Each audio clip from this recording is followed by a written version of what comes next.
Olá, meus amigos, boa tarde, tudo bem com vocês? Começando do zero os investimentos, parte 2 e o ouro do Warren Buffett. São os dois assuntos que eu vou tratar hoje aqui com vocês, dando continuidade. Na quarta-feira a gente falou, a pergunta mais recebida, na semana passada foi como começar do zero. Então hoje a gente vai dar continuidade a esse assunto. A gente na última live a gente falou um pouco sobre isso, como começar do zero. Quem me segue aqui sabe que a gente tem alguns assuntos um pouquinho mais avançados, mas foi a pergunta mais feita. Então se você pegar lá, se você não viu essa live, você pode ir aqui no IGTV, no YouTube, que ela está lá gravada, como começar do zero, os primeiros passos. E algumas pessoas pediram para que eu continuasse com esse assunto, para quem está começando do zero. Que a gente falou um pouquinho da psicologia dos investimentos, que envolve você sair da sua zona de conforto, enfrentar o medo de investir e passar por um processo de aprendizagem e depois de crescimento. Depois você abre uma conta na sua corretora, escolhe uma corretora, eu dei alguns exemplos aqui de corretoras que você pode utilizar para você fazer os seus primeiros investimentos. Fez o cadastro na corretora, vai estar o seu cadastro pronto no Tesouro Direto, aí entra lá no site do Tesouro Direto, compra um pouquinho de títulos IPCA, um pouquinho de títulos LFT para sua liquidez. A gente explicou aqui também que a NTNB é um título que tem muitas oscilações positivas e negativas, então não é para você fazer o seu fluxo de caixa, mas a LFT você pode utilizar para isso. Fala, Antônio, Luísa, Mari, obrigado aí pela audiência de vocês. Eu fico muito contente aqui de ter esse carinho, de vocês aqui prestigiando os vídeos, compartilhando e mandando aqui os seus comentários. Olá, Hilton. E depois de você comprar esse primeiro título no Tesouro Direto, eu recomendei, na verdade não é recomendação, porque cada um tem que estudar um pouco, tem que aprender um pouco e não pegar informações, dicas e sair fazendo seus investimentos. A carteira de investimentos, ela envolve alguns dados, envolve algumas características que vai depender da pessoa, da idade, dos objetivos, se é de curto, médio ou longo prazo. Então não encare isso aqui como um aconselhamento, como uma orientação, como é que eu vou dizer, como uma obrigatoriedade, Isso aqui não tem que ser assim, sabe? Eu não estou aqui para falar assim, essa é a única forma de fazer, faça desse jeito. Não, eu estou falando muito mais como que eu faria se eu estivesse começando do zero agora, Então é um trabalho assim educativo, tá? Vocês podem ir testar, aprender um pouco mais sobre isso. Aí depois eu falei que eu compraria, para começar os investimentos, um ETF. Depois dos dois títulos do Tesouro, um ETF. O que é um ETF? É um fundo que segue um índice. Então tem lá o BOVA11, que é um ETF que segue o índice Bovespa. Então, ao invés de você escolher as empresas para você investir, tem muito investidor iniciante querendo escolher as empresas. Olha, nenhum grande gestor aconselha isso, nenhum grande investidor aconselha isso, que um pequeno investidor comece a fazer a seleção das empresas. Vou investir na Gol, na Cielo, na Magazine Luiza, sabe? Isso não é recomendação para quem está começando. Eu prefiro muito mais, e tem vários vídeos no meu canal, no YouTube, explicando por que a lógica de você não selecionar empresas e ir para os fundos, os ETFs listados em bolsa. Porque você já monta uma carteira diversificada de gestão passiva e você não fica dependendo de escolher as empresas, Porque a sua probabilidade de errar ao escolher empresas específicas é muito grande. Então eu estou achando que as companhias aéreas, a Gol, a Azul, caíram muito e que elas vão recuperar. Aí você vai lá e compra. Cara, uma análise envolve muito mais do que isso, Fluxo de caixa, endividamento, inclusive coisas que não são nem previsíveis. Por exemplo, depois que a gente avançar um pouquinho, será que as pessoas vão viajar da mesma forma? Será que as pessoas vão passear da mesma forma? Será que as empresas vão realmente mandar os seus funcionários em viagens corporativas? Sabe? Então eu acho que isso tudo tende a diminuir. Fala, meu amigo. Não acha que você está acertando fazer uma compra só porque o papel da empresa caiu e você acha que vai recuperar, sabe? Não é por aí. Uma análise de investimentos envolve muito mais coisas. Inclusive tem um vídeo que eu fiz que eu mostro como que é uma planilha para você descobrir ou tentar descobrir o valor da empresa. São mais de 3.000 linhas, né? São mais de 10 abas. Inclusive, se você pesquisar aqui no IGTV e no YouTube, esse vídeo está gravado, disponível para você ver. Para um analista descobrir o preço de uma empresa, né? Chegar no valor justo da empresa, são 3 meses de muito trabalho, o dia inteiro, para você chegar no valor da empresa, porque são muitas variáveis, sabe? Então, para quem está começando principalmente, não recomendo de forma alguma que você escolha empresas aleatórias ou porque você gosta da empresa e compre. E sim, faça uma carteira consistente, diversificada. E a melhor diversificação para mim, no caso das ações, é fazer os ETFs, né? O Antônio está falando sobre valuation. Então, valuation é justamente isso, é você avaliar quanto que é o preço justo da empresa hoje.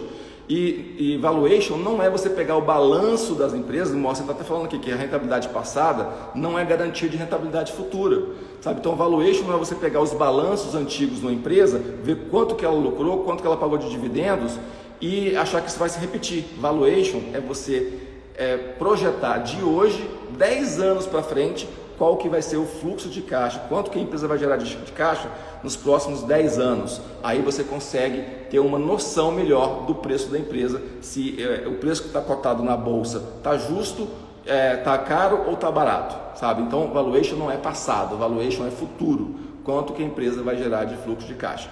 Então, como eu falei, essa planilha que eu falei que eu fiz um vídeo algumas semanas atrás sobre valuation, é exatamente isso, uma planilha que você vai colocando dados e você projeta 10 anos de fluxo de caixa da empresa para frente, sabe? Então é um trabalho muito difícil e por isso que não existe um consenso, porque se 20 analistas fizerem análise de uma empresa, a gente vai obter 20 resultados diferentes, porque valuation não é você olhar o balanço que está ali um número fixo, é você olhar para o futuro e projetar dados. Então, o pequeno investidor, por mais que ele ache que ele tem essa capacidade, ele não tem, porque mesmo analistas gabaritados perdem dinheiro e erram fazendo seus valuations. Então, na minha opinião, se eu estivesse começando agora do zero, eu faria esses passos que eu falei na live passada e agora. Abriu conta na corretora, começa no Tesouro Direto, com IPCA e Selic, depois quando você vai partir para as ações, né, as ações de companhias, comece pelos ETFs, que você faz uma carteira muito diversificada. Quando você compra o BOVA11, você está comprando as 60 ali, aproximadamente 60 maiores empresas do Ibovespa, que vai ter Vale, Petro, Itaú, Bradesco, Banco do Brasil, B3, Ambev, né, e assim vai, Gerdau, as 60 maiores, né? Então você tira de si essa prerrogativa de escolher quais empresas. E existem estatísticas que mostram que uma carteira, né, uma carteira de gestão ativa, que é você selecionar os próprios papéis, ela tem uma probabilidade muito baixa, tá, de ganhar do índice de referência. Para você ter ideia, nos Estados Unidos, que essas estatísticas são bem apuradas, né, se você pegar uma média de 3 anos, 95% dos gestores de ações, dos gestores de renda variável, não batem o índice de referência, sabe? Ficam abaixo do índice de referência. Não é a mesma estatística no Brasil. A última vez que eu vi uma estatística parecida com essa, mostrava que 78% dos fundos de ações, num período médio de 3 anos, não batem o índice Bovespa. Então, o que isso significa? Que você tem uma probabilidade de 20 e poucos %, que se você comprar o Ibovespa, né, você tem a probabilidade de 72%, não consegue superar, então você tem uma probabilidade de quase 80% que você vai ganhar dos gestores comprando simplesmente o BOVA11 e montando uma carteira diversificada. E na medida em que você vai avançando nos investimentos, fazendo uma carteira maior, mais robusta, você vai, com o tempo, escolher algumas empresas que você gosta, que você já aprendeu a fazer uma avaliação, né? Sabe quais os riscos você está se envolvendo com aquela empresa, né? Por exemplo, eu recebi hoje várias perguntas, uma delas é se estará na hora de comprar Gol, porque é uma companhia aérea e caiu.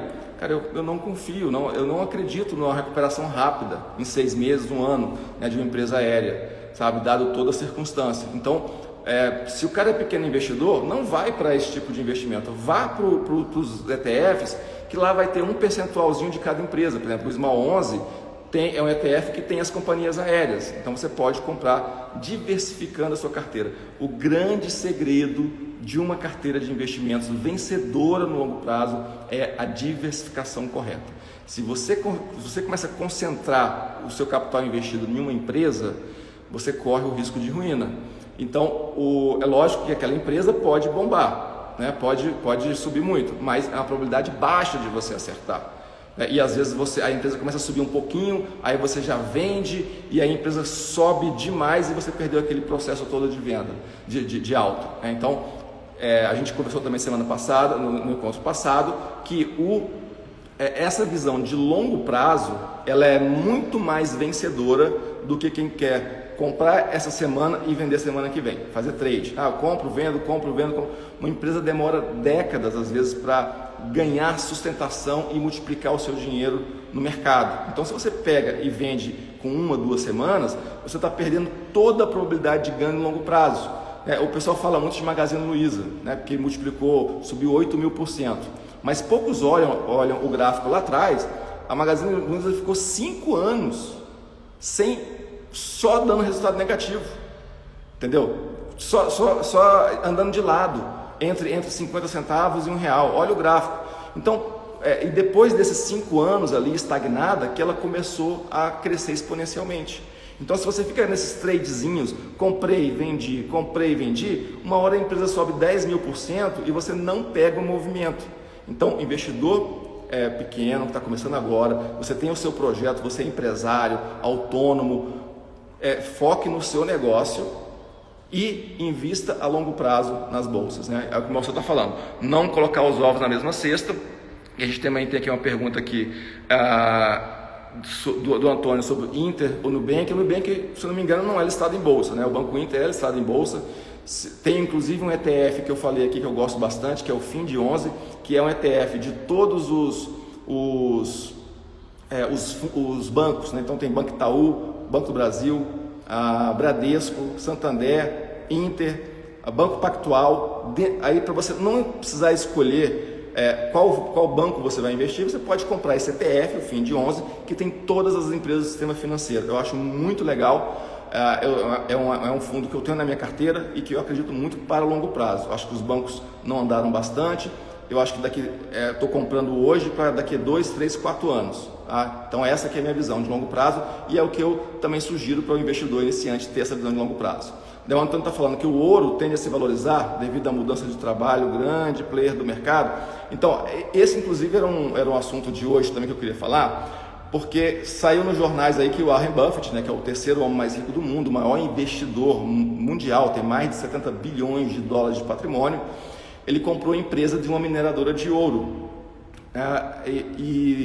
porque o ouro tem subido bastante e é uma reserva de valor, e eu sempre recomendo para as pessoas ter um pouquinho de fundos ligados ao ouro na sua carteira para preservar e proteger o seu patrimônio. É uma forma de você proteger o seu patrimônio.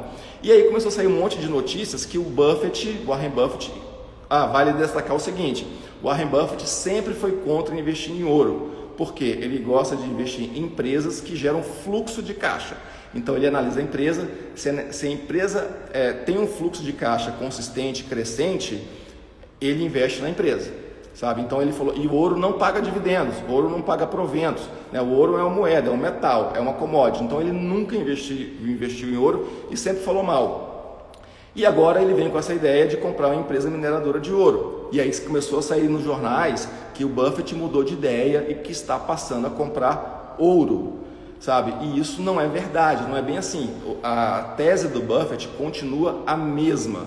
Ele só investe em empresas de geração de caixa que vão agregar valor nos próximos 10 anos. Ele compra hoje para vender daqui 10 anos com 10.000% de lucro. Essa é a tese dele e sempre funcionou assim.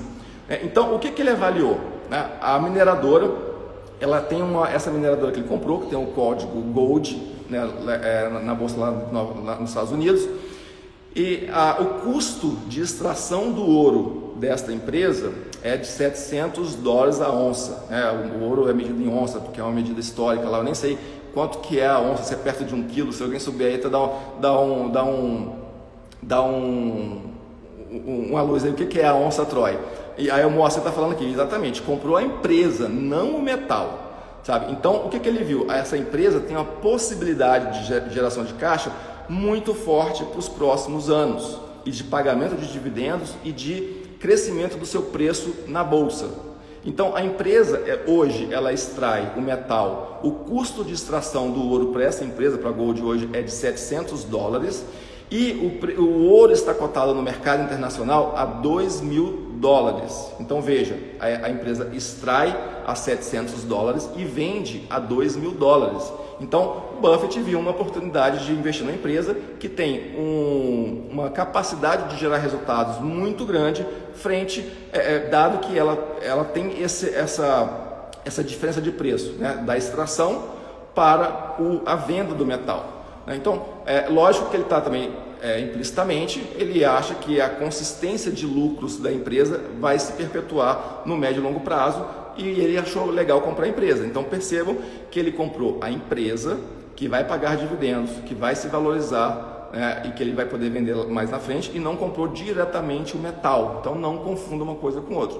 Mas respondendo aqui o Antônio, eu acredito que o ouro ele deve fazer parte da carteira de todo investidor. E aí hoje, como é que o pequeno investidor iniciante pode fazer os seus investimentos em ouro? Ele pode chegar ali e comprar cotas de fundo de ouro na sua corretora. Então procura na sua corretora, você tem ali um fundo ouro-dólar, sabe? Eu não gosto de só ouro sem o dólar, tem que ser ouro-dólar, porque o ouro é cotado no mercado internacional em dólar. E aí, se você faz o hedge cambial, você fica desprotegido da variação cambial, sabe? O ouro é cotado em dólar, ponto final. Então você pega lá um fundo ouro-dólar na sua corretora, coloca um pouquinho do seu capital inicial ali. Esse fundo, acho que a cota mínima dele é R$500. E aí foi o que eu falei, para quem está começando do zero, você pode pegar R$200 um mês, compra um tesouro Selic, depois pega R$200, compra um tesouro IPCA, depois você pega R$200, R$300, compra uma cota de um ETF de ações na Bolsa de Valores, do BOVA11, do FIND11, depois você compra uma cota de R$500 de um fundo ouro-dólar, e assim você vai mantendo a sua carteira diversificada, crescente, segura, sem se preocupar em fazer trades diários, semanais ou mensais. Tá? Procure primeiro construir uma carteira, chegar num patrimônio. Se você está começando agora com R$1.000, com R$2.000, comece bem dessa forma, até você chegar, por exemplo, nos 80, 90, 100 mil reais. Depois você pode começar a pensar em fazer um trade, a investigar uma empresa que possa estar ali rendendo, uma empresa que possa ter uma perspectiva de curto prazo, tá? Mas antes disso, não se aventure a ficar escolhendo papéis, ficar especulando, fazendo day trade. Faça investimentos consistentes, monte uma carteira sólida até você conquistar um valor, né? E depois disso, depois de seguir esse passo a passo, né? Depois disso você começa a ter, assim, dar uns voos maiores, vamos dizer assim, que aí você pode comprar opções, mexer com o mercado de opções, no mercado internacional, né? Que eu dou muito aula sobre como investir no exterior também. É muito simples, né? As pessoas precisam conhecer e se proteger do risco Brasil, né? E então dessa forma você consegue montar a sua carteira do zero, partindo do zero, tá? Esse foi um assunto que mais foi pedido, né? Como começar do zero. Então o vídeo anterior está aqui no IGTV, e o vídeo e esse eu acho que completa um pouco desse assunto, né? Que eu falei também um pouco do ouro. E por que eu liguei o ouro a essa decisão do Warren Buffett de comprar a empresa? Porque o Warren Buffett escolhe empresas que têm geração de caixa crescente. Lembra que eu falei do valuation? O valuation é isso, é a dificuldade que a gente de investir é justamente essa, de saber qual que é a geração de caixa futura das empresas. Então, para o pequeno investidor, não é esse caminho de ficar escolhendo empresas aleatórias, vai pelos ETFs, tá bom? Queria também convidar vocês, hoje à noite, às 19h30, um ativo que eu tenho colocado na minha carteira, estudado nos últimos anos, um pouquinho de criptomoedas. para fugir um pouco do sistema financeiro, né? Se o sistema financeiro como um todo for a ruína, né, por conta dos bancos centrais que estão injetando muito dinheiro na economia, né, então o que isso pode acontecer com o nosso dinheiro? E talvez a criptomoeda seja a solução para isso. Então eu tenho colocado pequenas partes do meu patrimônio em criptomoedas e hoje eu convidei um especialista, Marcelo Paes, que se entende muito do assunto. Hoje às 19h30 a gente vai falar sobre criptomoedas, como você proteger o seu patrimônio. Não é especulação, não é trade, não é ganhar dinheiro fácil no curto prazo. É você proteger parte do seu dinheiro fora do sistema financeiro mundial. Tá? Então hoje às 19h30 convido vocês a participar dessa live, dá lá o seu apoio, convide mais gente, mande aqui a flechinha desse vídeo aqui, ó, clica na flechinha, convide 2 amigos, porque eu só consigo crescer aqui o canal se vocês ajudarem a compartilhar essas informações, convidando uma pessoa, 2 pessoas e dando o seu like. No canal do YouTube tem toda a playlist desses vídeos que eu tenho fazendo aqui, você pode ir lá na bio e se inscrever lá no canal e ver esses vídeos lá, recapitular quando você quiser. Então eles estão salvos aqui também no IGTV. Pessoal, então foi esse nosso almoço com investimentos de hoje. Um forte abraço, eu fico muito feliz de ver vocês aqui. Às vezes eu não paro para dar um oi para cada um, porque para a gente ser mais direto aqui ao ponto, né? Porque vocês têm um tempo aí, eu também, então a gente precisa de ir mais rápido ao ponto.